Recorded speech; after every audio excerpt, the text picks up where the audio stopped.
The steady progress towards humanity's brighter future can be measured by every brick you lay, every road you build, every advancement you make. You'll encounter cultures different from your own, suffer from the horrors of plague or war, but hopefully push onwards through the ages. No, not that one. But Age of Civilization is a civilization-focused game that places humanity's destiny in your hands as you guide your people on to greatness. Hi everyone, my name is Chris, and welcome to my board game guides. Today I'll be doing an instructional video on how to play Age of Civilization, a civilization building game that's set to go on Kickstarter later this February. Thanks to the team at Ice Makes Games for sending me this copy. I'll be doing this instructional video, so hopefully you'll be able to see whether or not you'll like this kind of game. So with that, let's begin. So Age of Civilization places you in control of a pre-Bronze Age civilization vying for greatness by accumulating prestige points. To get there, you'll need to improve your civilization through buildings and technologies, develop your military might, and, in what seems to be a holdover from Civ games since Sid Meier, construct wonders. Your starting point is more or less a collection of huts, if even that. You'll have a technology board, but no technology. You'll also have a paltry 2 resources that you can spend on your turn. Luckily, your oracles and building contractors will have your route to victory all laid out for you by letting you know of what the future portends. They'll let you know which wonders you'll be able to build. To find out what's available, draw 5 wonders from the wonder deck if you're playing with 2 players, 6 if you're playing with 3, and 7 if you're playing with 4. Put the rest aside since you won't be using them. They'll let you know which civilizations are viable and give you the chance to choose one on your turn. Shuffle a deck with the unique civilizations and draw 5, leaving the remaining next to the row of civilization cards. Finally, their portents let you know about upcoming events. To peer into the present and distant future, shuffle and draw out the 8 time cards that mark various ages and place them in a row. Place the permanent action card on top of the first 3 time cards, and you're all set to go civilization building. On your first turn, pick a civilization to found. The civilization that you choose will dictate how many administrators you have and the special benefits that you can use during your current and future turns. The number of administrators you will get will be shown here, and your active abilities are shown here. The difference between the top active ability and the bottom ability is that the bottom one is a legacy effect that endures forever and on, no matter which civilization you choose to adopt. The top one is only active when that civilization is your active civilization. As an example, Egypt, with its wealth of riches from the Nile, provides you with 4 administrators to assign, and also makes the wonder action space on the board slightly cheaper when Egypt is your active civilization. It also has the legacy benefit of making the building action space also slightly cheaper. Arabia, with its camel caravans coursing across the Arabian desert, provide you with a wealth of coin at the end of each turn for each technology you have up to 3, when Arabia is active. It also makes the trading action space more effective as a legacy effect, while providing you with 3 administrators. Once you've chosen a civilization, place a coin from the bank onto the remaining civilizations. Anyone who chooses a civilization with a coin on it gets those coins. Then, draw a new civilization so that there are 5 civilizations on the board. Now it's time to put your administrators to work. You can choose from among 5 to 6 administrative assignments created by the 3 actions on the permanent action card and the 3 time cards underneath the permanent action card.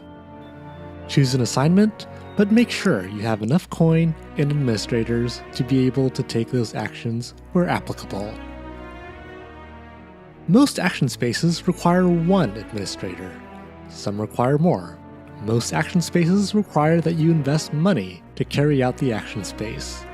Other action spaces require that you sacrifice your administrator to be able to carry the action. Some, like the Wonder, requires both. Carrying out the action means receiving rich rewards, roughly.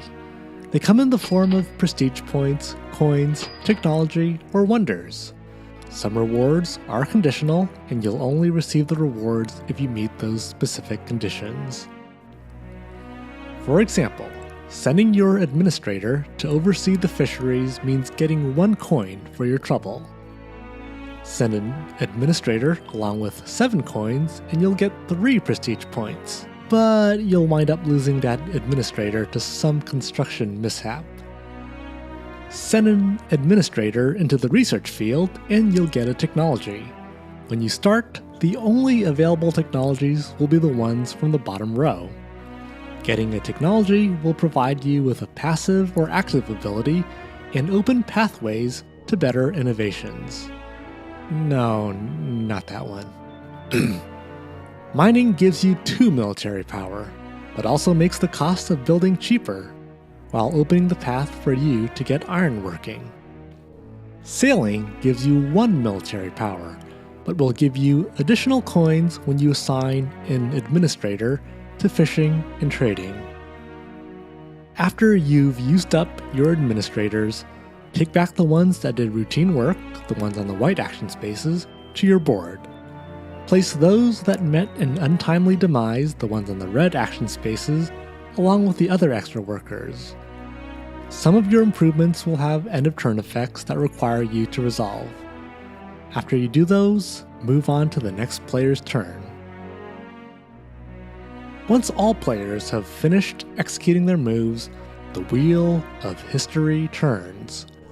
Pass the starting player tokens clockwise, and move the permanent action card 1 card to the right.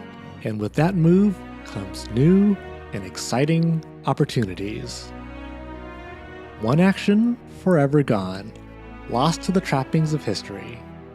But a new action comes in to replace it. Or a calamity may upend the world. If a new action has a sword symbol in the upper left, then the horns of war will sound and the barbarians begin raiding. All civilizations with the least military power must sacrifice an administrator as their people are slain by the Goths. No, not those Goths. These Goths, the Visigoths and the Ostrogoths.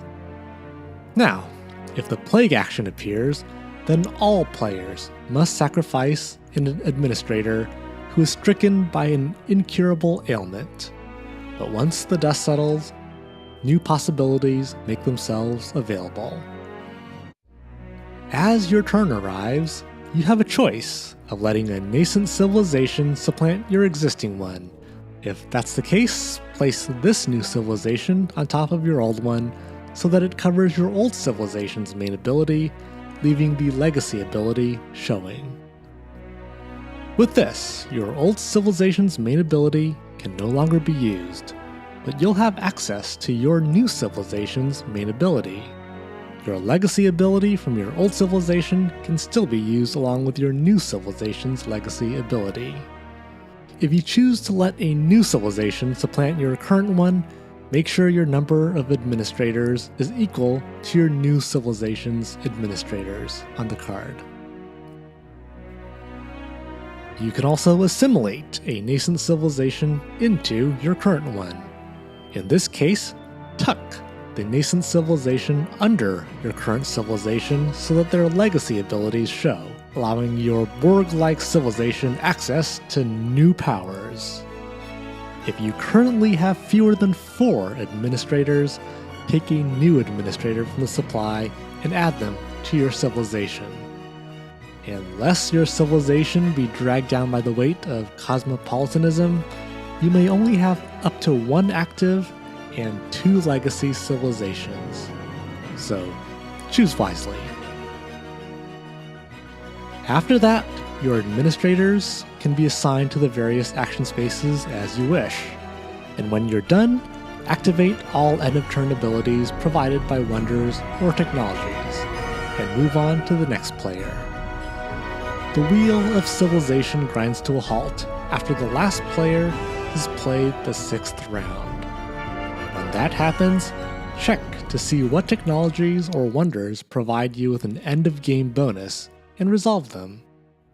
The player with the most prestige points will have made a civilization that can stand the test of time. For everyone else, may your civilization's achievements exceed even those of Dan Quayle. And that is the quick guide on how to play Age of Civilization, a Kickstarter game with a campaign set to launch in February. Like and subscribe to my board game guides if you've enjoyed this instructional video, and I'll see you next time. And if you wind up backing the game, best of luck in leading your civilization to a new dawn. No, not that one. Urgh.